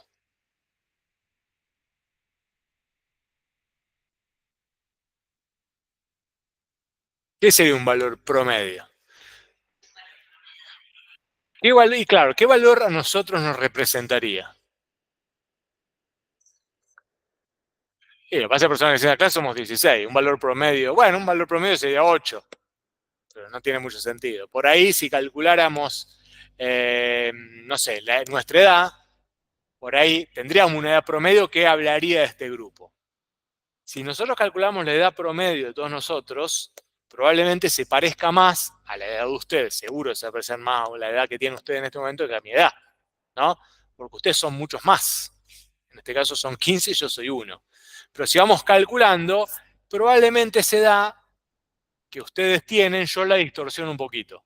Si yo me voy de ese grupo, si yo me voy del grupo de ustedes 15 y calculan su valor promedio, esa edad probablemente de todos ustedes. ¿Se entiende? Y ahí viene un poco la famosa campana de Gauss. Va a haber una edad, que supongo que ustedes tienen, no sé, tienen 19, 18, usted está en primer año, 18 y medio, supónganse. De tal manera que si ustedes son 15, va a haber 7 acá y va a haber 7 acá. Va a haber 7 personas que tienen menos de 18 años y medio y va a haber 7 personas que tienen más de 18 y medio seguro. Así funciona el mundo, increíble. Y si este n crece, es decir, si el n se hace tan grande como infinito, no voy a tener duda que la mitad de ese n va a tener menos de 18 y medio y la mitad no voy a tener ninguna duda. Con un intervalo de confianza, con un margen de confianza del 99,99%. Estoy seguro que va a ocurrir. Es impresionante. Pero bueno, ese es un valor promedio. ¿Cómo se calcula un valor promedio? Tengo una manera práctica, no voy a estar contando uno por uno cuál es la edad de cada uno. Tengo una manera interesante, ya que estamos en el contexto de la matemática, que es una edad promedio. Bueno, partamos de la base. Voy a borrar acá. ¿Qué digo la base? Tenemos un conjunto discreto finito de puntos, que seríamos nosotros, ¿no? Que lo podemos agrupar en A. Dentro del conjunto A pongo esas imágenes de las edades, sería, ¿no? 1 y 2, ¿qué sería? ¿Por cuánto años tenés, compañero? Sí, pero dame una edad, bueno, 20 con cuántos meses, 20 y medio, ponele. 20,2. ¿Vos qué edad tenés? 19 clavado. ¿Cumpliste el año hoy? ¿Cuánto tenés? 19,6. Bueno, esos son los valores que estarían formando parte del conjunto I. 19,6, 20,2, 18,1, 16,8, algún, ¿cómo se llama? Adelantado. Y demás. Todos formarían parte. Bueno, dentro de ese conjunto discreto finito de puntos, ¿cuál es el valor promedio? ¿Cómo lo calculo? Bueno, puedo sumarlos todos, ¿no? Y dividirlos por el número total de observaciones, que en este caso sería 15. A ese número total de observaciones le voy a llamar n. ¿Está bien? Entonces, si yo el valor promedio, los sumo todos y los divido contra n. ¿Está? Bien. Eso es una forma de pensarlo poco práctica, porque me obliga a hacer mucha cuenta. Tengo que sumar todo, dividir contra n. Pero puedo también entender que ese conjunto discreto de puntos es un delta X, ¿no? En este caso sería un delta personas. Pero tengo una variable independiente que va de 1 a 15 en este caso, ¿no? Y ese delta X lo puedo definir así, ¿no? ¿Quién va a ser delta X? ¿Cómo voy a definir ese intervalo? ¿Cómo defino el intervalo de observaciones? Tengo el valor más grande, la variable, ¿no? 15 menos, supónganse que ustedes son 100. ¿Y quién es el delta X? ¿Qué es el delta X? ¿Qué les parece? ¿Cómo podríamos pensar el delta X en este contexto? No, el delta X sigue siendo, acuérdense en términos de matemática, digo. El delta X va a ser la variable independiente más grande menos la variable independiente más chica, ¿no? ¿Cuánto va a ser? 15, supóngase, menos 1. El delta X es 14, ¿no?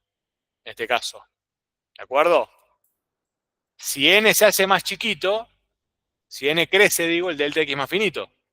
Entonces mi diferencia entre dos observaciones se hace cada vez más chiquita. Acá ya pensando en personas se hace un poco vidrioso el asunto, pero porque, claro, el delta, el n acá es 15, el delta, o sea, el delta X siempre va a ser 1, ¿no? El delta X entre dos de ustedes siempre va a ser 1, ¿no? No puedo achicarlo más que 1. Pero si yo aumento el número de personas, el delta X va a ser siempre 1. Pero bueno, en otra distribución de observaciones, el delta X puede ser más chiquito que 1, ¿de acuerdo? Pero en todas diferencias, el delta X siempre es la diferencia entre dos variables independientes. En el caso de ustedes, lo defino acá, si sigo pensando el ejemplito, ¿qué tengo? El ejemplito sería, voy supónganse, desde 0 hasta 15, ¿de acuerdo? Las imágenes son las edades, un trazo curvo acá, pero ¿qué tengo? 1, 2, 3, 4 y así. Delta X es esta diferencia, ¿no? ¿Está bien? Obviamente, puedo calcular el delta X sujeto al intervalo total, que es 15, dividido el número total de personas, que en este caso es 15, ¿no? Y en este caso el delta X nos va a quedar 1. ¿Está bien? Pero se puede calcular de esa manera.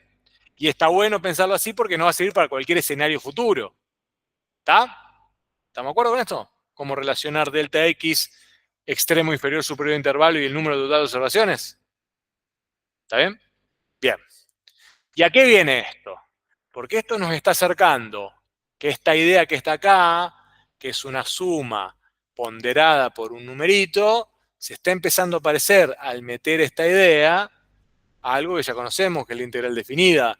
Porque yo este n, si lo despejo de acá, me va a quedar que es igual a delta x por b, ¿no? ¿Está bien? El número total de observaciones, el número total de puntos de mi conjunto finito discreto es delta x por el intervalo, ¿no? ¿Y por qué me parece interesante eso? Porque este n que yo calculé acá, sujeto a esta interpretación que le estoy dando, es el mismo n que está acá, que habíamos usado para calcular el valor promedio. Entonces, yo ahora puedo pensar que el valor promedio, en verdad, es esta suma, que va de i igual a 1 a n de i sub i, dividido, ¿quién? Claro, que lo puedo poner acá, b menos a, ¿no? Porque me quedaría delta x sobre b menos a. Ah, no, bueno, me queda todo abajo, ¿no? Me queda delta x acá. Dije bien, ¿no? No, está mal. Hice un despeje horrible, chicos, corríjame, por Dios. Si yo paso el n para acá, este delta x me queda dividiendo. Por eso no me quedaba. ¿Está bien? Me queda n es b menos a sobre delta x. Si no, iba a ser un espanto esto. No va a llegar a ningún lado. Entonces, ahora sí, me va a quedar acá abajo, que es b menos a, ¿no? Después lo prolijo. Dividido delta x. Este delta x de acá, en verdad pasa multiplicando acá. Y esto que veo acá se parece mucho a algo que ya venimos nosotros trabajando. Porque este I sub i, y es la imagen, calcular una función en una selección de puntos compatibles con la partición, porque cada uno de esos I sub i es un valor que está dentro de cada subintervalito, ¿no? En este caso coincide, porque cada subintervalito seríamos uno de nosotros. Pero si lo generaliza la idea, es un valor representativo de cada subintervalo. Por lo tanto, lo que tengo arriba de ese cociente es la integral, todavía no, pero si tiro el límite, va a ser la integral definida entre A y B de la función sobre la cual quiero calcular su promedio, ¿no? Y abajo voy a tener la extensión del intervalo. Por eso me da el valor promedio, porque está ponderándolo sobre la extensión del intervalo. Paso en limpio esto y nos va a quedar que el famoso valor promedio que queríamos calcular haciendo muchas sumas, si yo tengo un n muy grande, si yo tengo un n tan grande como el infinito, ese valor promedio va a ser directamente igual a la integral definida de la función que representa las observaciones sobre las cuales quiero promediar, dividido obviamente el intervalo, lo cual es intuitivo, es bastante intuitivo, dividido la extensión de intervalo. Mientras más el intervalo, bueno, se va a ir ponderando. ¿Se entiende? ¿De dónde sale? Bueno, esta es otra de las famosas aplicaciones de la integral, para los cálculos de valores promedio de distribuciones. ¿Está bien? Entonces, si las edades no de nosotros que somos 15, ¿no? Si las edades, supónganse, de, de, de un conjunto de un conjunto de 1000 personas, ¿de acuerdo? Si las edades de un conjunto de 1000 personas estuviesen dadas por la ley 2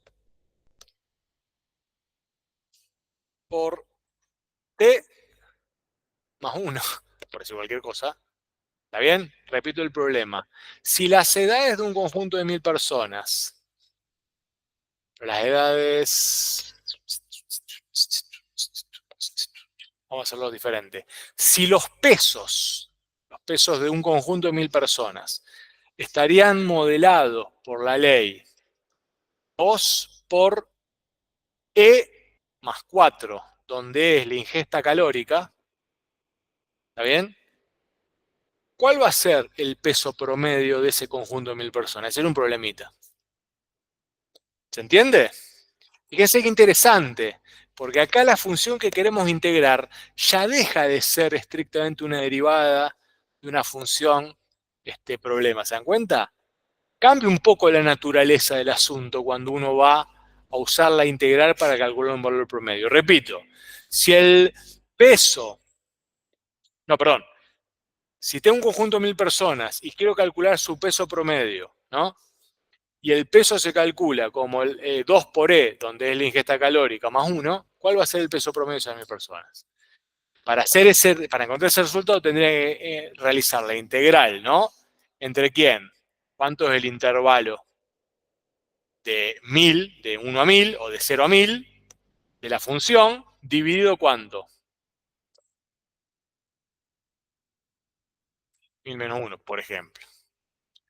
Pero lo que quiero, o sea, ya después vamos a discutir quizá mañana algún problemita específico. Lo que quiero que quede claro es que se desancla un poco la idea de que la función que voy a integrar acá es una velocidad. Sí y no. Vamos a dejarlo ahí en stand-by. Volviendo al problemita que vamos a discutir mañana. ¿Está claro cómo se discute, cómo se calcula un valor promedio? Bien, antes de irnos, quiero mostrarle algo que es espectacular, porque el valor promedio, si la función es positiva, esta idea de valor promedio nos presenta un resultado que es espectacular de la integral definida. Y el resultado que es espectacular es el siguiente. Acuérdense que el valor promedio está ahí, ¿no? Yo puedo decir lo siguiente, ¿no? El valor promedio, que voy a calcular como es la función de valor en C, ¿no? Un valor promedio. Ese C pertenece al intervalo AB, ¿no? Es igual a la integral entre A y B, ¿está bien? ¿De quién? De f de x diferencial x, ¿por quién? Por la extensión del intervalo, que ya pongo delta x, ¿está bien? O b menos a, bueno, pongamos b menos a, para que quede más elegante. Pero miren esto, fíjense. Esto es lo mismo que decir que la integral definida entre a y b de f de x diferencial x es igual a f en c, ese valor promedio, por del intervalo sobre el cual estoy integrando, ¿no? ¿Se dan cuenta? Y acá viene la magia de la integral. Eso quiere decir que cualquier función integrable, pero para simplificar, imaginemos la positiva, que por ejemplo puede definir esta función, ¿está bien? Supónganse, ¿lo ven? Este es f. Obviamente, como es positiva, yo puedo calcular el área de una región R, ¿no? Pero ¿qué me dice el valor promedio, la aplicación del valor promedio y el teorema que vamos a discutir mañana, que viene de acá o que lo explica? Que cualquier función continua y positiva que define un área de una región, o define una figura plana, el área de esa región va a ser igual al área de un rectángulo cuya altura es el valor promedio y la base es la extensión del intervalo. ¿Se dan cuenta? Esa es la famosa interpretación geométrica del valor medio, que surge de esta discusión que estamos teniendo recién. Claro, acomodo un poco los términos, entonces cualquier función positiva, para simplificarlo ahora, que defina una figura plana con el eje X, tiene un área, y el área de esa figura plana va a ser siempre igual al área de un rectángulo. Impresionante, ¿no? Bueno, mañana vemos por qué, pero es así, es cierto.